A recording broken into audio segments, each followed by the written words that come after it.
So it's a new month and it's time to do my top 5 tips for May. There's not a huge amount to go over as, let's face it, this is actually a very simple way of doing this particular quest, and this is all about the objectives being easy to do, and that's fine. But what is and has a little bit of complex to it is other things. Now the objectives, the bold and beautiful, I've done that one, smashed that, completed it mate, moved on to the next thing.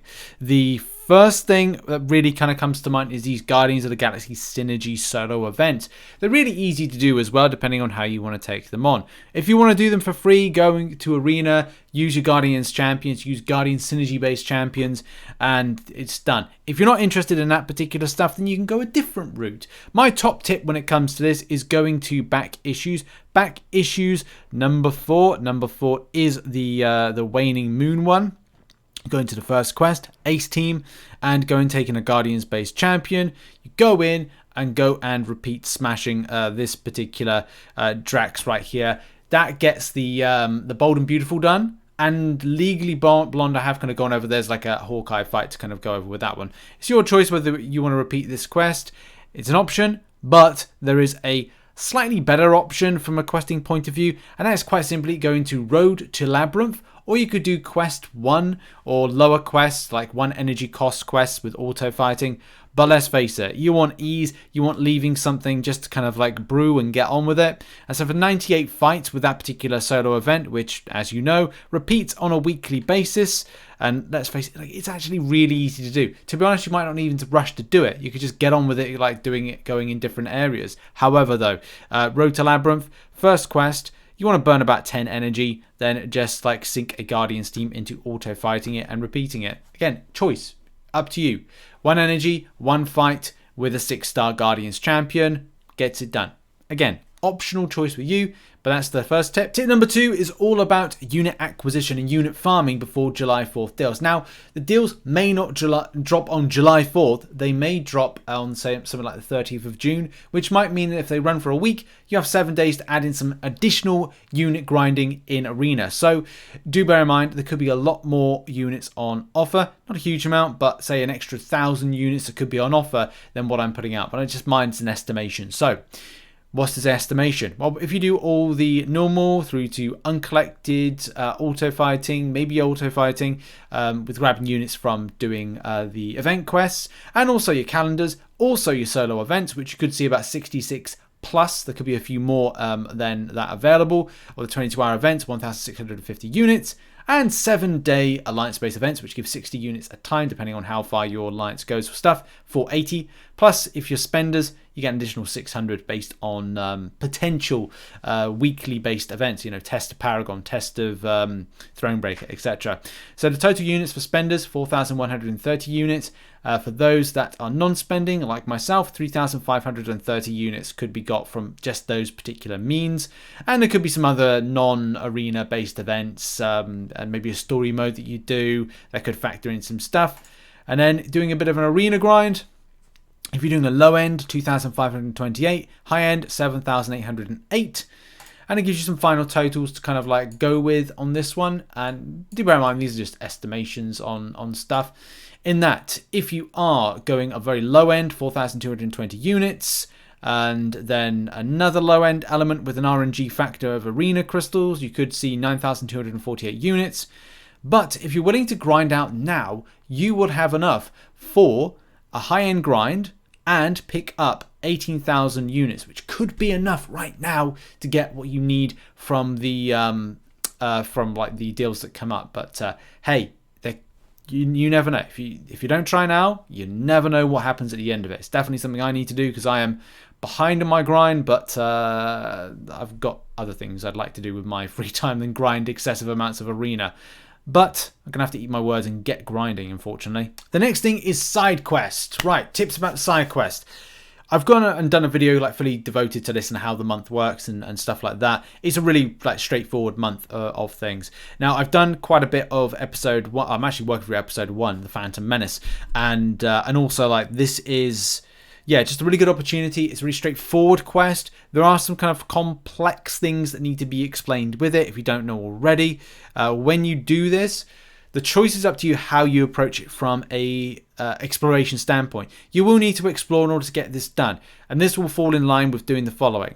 There's either down the center, there's coming in from different angles, and then coming out again. A little bit of a description of that, or kind of like image of that, I will throw up on screen right about now. See there with the click of the button. So it just kind of follows different colors for different kind of movements. You know, you do the orange, which could be like right down the middle. You do green, which is kind of the zigzag right here, coming out, in, out, and then to the final boss. So it kind of looks like that. So yeah, like you choose how you want to approach this. There are different ways to do it, but I don't know. For me, I'm kind of, I treat it like an old school MCOC path where I'm like, look, you go down this route and you follow the zigzag to get it done at the end of it. It's 5 runs of kind of like multiple rewards as well, because like all the shards are on the paths. There's something at the moment, I don't know if it's broken, where it's like it's saying that there's shards to pick up on the, like, can I repeat the path? Not that I particularly care to, but it's like 225 of the shards are on the paths each time.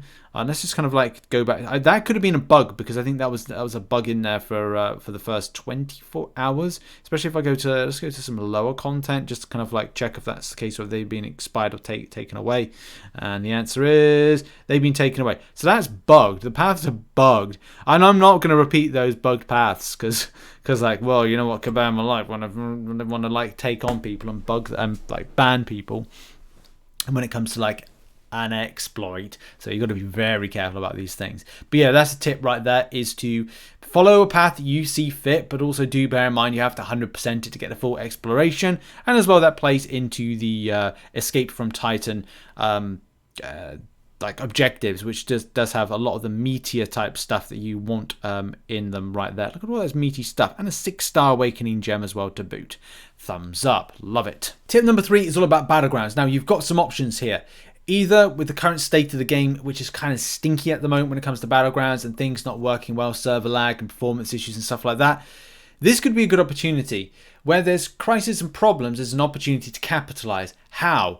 Well, if you are willing to participate with Battlegrounds, do bear in mind the further you go in a scuffy based thing means that not many people will actually want to participate in it, which means that potential ranks and activity for those that are participating is low. If it's low, it means that the more points you get, you're more than likely to get a better rank position this season than you would do in any normal season. Again, I think I've pretty much explained how that would really work.